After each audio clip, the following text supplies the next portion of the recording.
Good morning. I'm Representative Kristin Phillips-Hill from the 93rd District. Thank you for joining us today. Representative Jim Christiana and I are very pleased to have you here this morning, as well as our colleagues who are here to support us as we unveil House Bill 1649, legislation to end a practice that is known as ghost teaching. This measure will close a loophole that allows public school teachers to take leave from the classroom and work full-time for their union while they continue to earn salary, benefits, accrue seniority, and time toward their pension. Right now, more than 20 teachers have vanished from the classroom in the school district of Philadelphia. Instead of teaching our children, they are working for the union. Some of these teachers have been missing from the classroom for at least 15 years. One teacher has been out of the classroom for 30 years. So let me distill this down to its very essence. The governor has proposed massive increases in spending on public education. The formula that he has proposed sends 32% of all state funding to educate 12% of our student population in the city of Philadelphia schools. Over 50% of the district's revenue is state funding. There are absolutely no measures of accountability or reform in what the governor has proposed. Let me say this: I believe that it is our constitutional responsibility and our moral obligation to provide a thorough and efficient education to all of our students in Pennsylvania. I also know that the massive tax increases that the governor has proposed have been voted down twice by the legislature. So the question remains, how do we find the money to address the concerns that we hear from our colleagues so very often, that there are not enough teachers in Philadelphia schools, that there are not enough resources in the district, that they don't have enough school nurses to make sure that students are healthy and safe? We need to implement the measures of accountability and reform. I know this firsthand after serving as a school board director that helped create 4 years of no tax increase budgets despite grappling with massive increase in the cost of pensions and other mandates.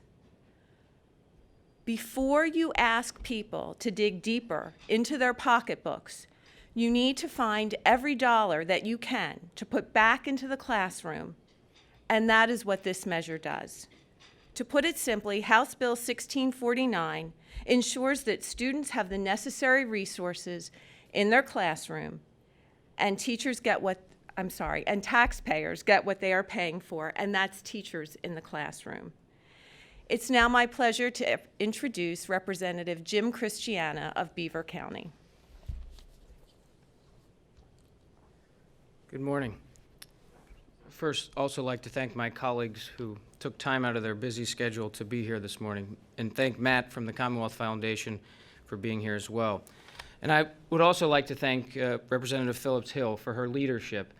I have to tell you, it's refreshing to see a new member come to Harrisburg and hit the ground running from the very beginning. And this is yet another proposal that Representative Phillips-Hill, and as she's known to many of us already, is just as Kristin. This is just another example of Kristin's leadership. She's been here in her first term, yet she's proposed very difficult legislation. And the reason it's difficult is because bills like this expose weaknesses in our system. And it takes some courageous leadership, especially in your first term and in your first year as being a state representative, to propose legislation that is somewhat difficult to talk about. And the reason it's difficult to talk about is because those actors that are allowing this behavior to take place have tried to cover it up for years. And when we think about this concept of ghost teaching, somebody getting paid, somebody who's labeled as a teacher, yet they haven't actually taught a class in 15 years.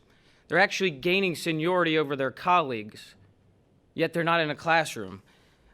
It's unconscionable to think that our system in 2015 would allow this to take place. I think it's unconscionable that we would allow school boards to actually negotiate this into contracts and to allow this type of behavior.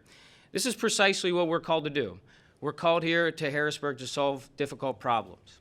And while we can always say, well, we'll let the local districts either negotiate this in or out of contracts, this is going to take bold leadership to fix a problem that I believe should never have existed, should not be allowed to exist, and we should just do the right thing and fix it. The reason I think we should fix it is because I think it's unfair to the teaching profession. First of all, to teachers that are watching this, in the 498 school districts probably have no idea what we're talking about because this type of behavior doesn't go on there. But it's an insult to the profession that some of our school districts would allow this to take place. I think it's unfair to the teachers that are in the classrooms of these school districts. Mind you, some of the most challenged school districts in the country, let alone in the state of Pennsylvania. I think it's absolutely disrespectful to those teachers in those classrooms in those school districts that are behind these individuals in their seniority. Union workers should be allowed to do union work, and if you want to be an employee of the union, God bless you. We have a system in place that will allow you to do that.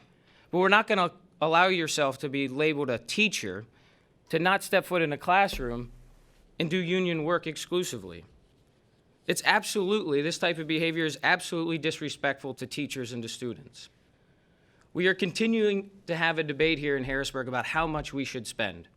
And the governor has resorted to these subjective buzzwords about taxpayers paying their fair share and adequately funding education without really actually saying what that means. And what we should be doing, I believe, is the first step is to say, let's fix these structural problems that are taking resources away from the classroom. And I think that's what Representative Phillips-Hill and I are trying to do. We're trying to say that before we throw more money into these school districts, we have some problems we need to fix. Teachers that are MIA and haven't reported to a classroom in 15 years should be exposed, first of all, and legislators need to lead and to fix the problem. Last year, ghost teachers made $1.7 million while working exclusively for their union. The year after I graduated high school in 2003, since then, $36 million have been siphoned away from the classrooms to fund ghost teachers. Now, granted, we spend $27 billion a year on education. We're not going to balance the budget with this legislation. But what we will say to the taxpayers is that we're going to institute some fairness. We're going to ask you to pay higher taxes in the future.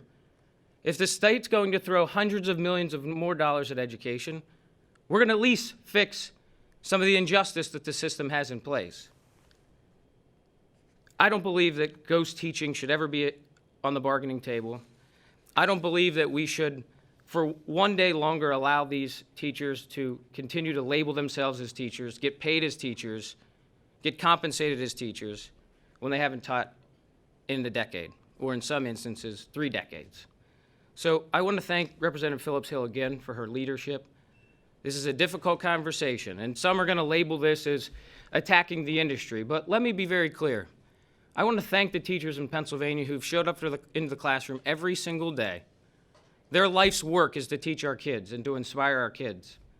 And it's an absolute injustice to those teachers in the profession that have those labeling themselves as teachers, yet they haven't been in a classroom for 10 years because they've done exclusive union work. So I'll turn it back over to Kristin and just thank her again for her leadership.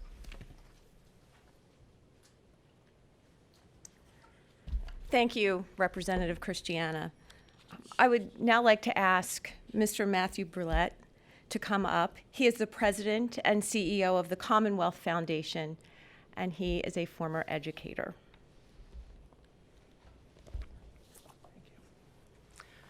Thank you, Representative, and the others that are here standing for the end of what, in generous terms, could only be called legalized theft, because that is what is happening in school districts, albeit a few, but legalized theft has to be changed. And in addition to my role as president of the Commonwealth Foundation, I'm also a board member of the Fairness Center that has filed lawsuits against the School District of Philadelphia and the Philadelphia Federation of Teachers for this theft that is occurring in the school district that certainly cannot afford to have more teachers working for the union rather than working for the kids.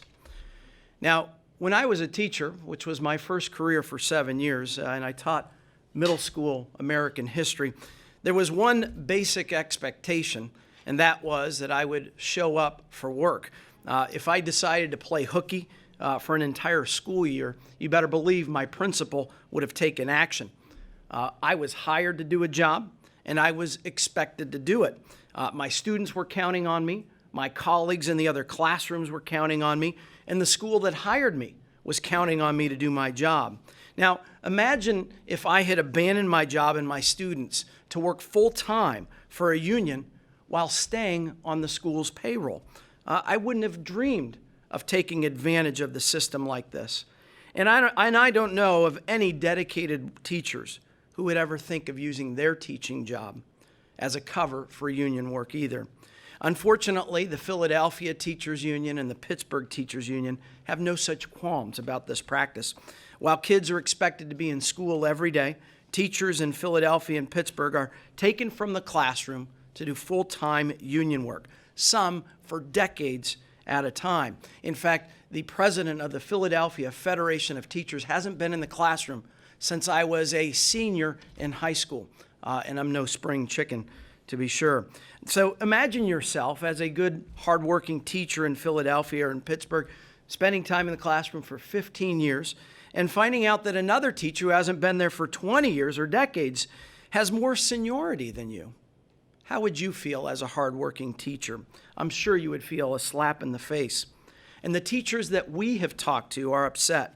They're upset about a system that allows and rewards teachers for never showing up for work. Now, these same teachers are afraid to speak out for fear of backlash from their powerful unions. And it's unfair to take teachers, teaching assistants, aides, and other staff out of the schools, leaving others to pick up the slack, or forcing substitutes to fill the gaps. Resources are already stretched thin. Why are we stretching them even further to benefit a private organization, a teachers' union? Students need teachers in the classroom, yes, and other teachers also need teachers in the classroom.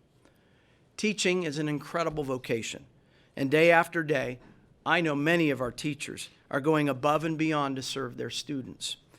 Unions, as Representative Christiana said, are free to hire employees, but they should not be free to take public employees on the public dime to serve private union interests.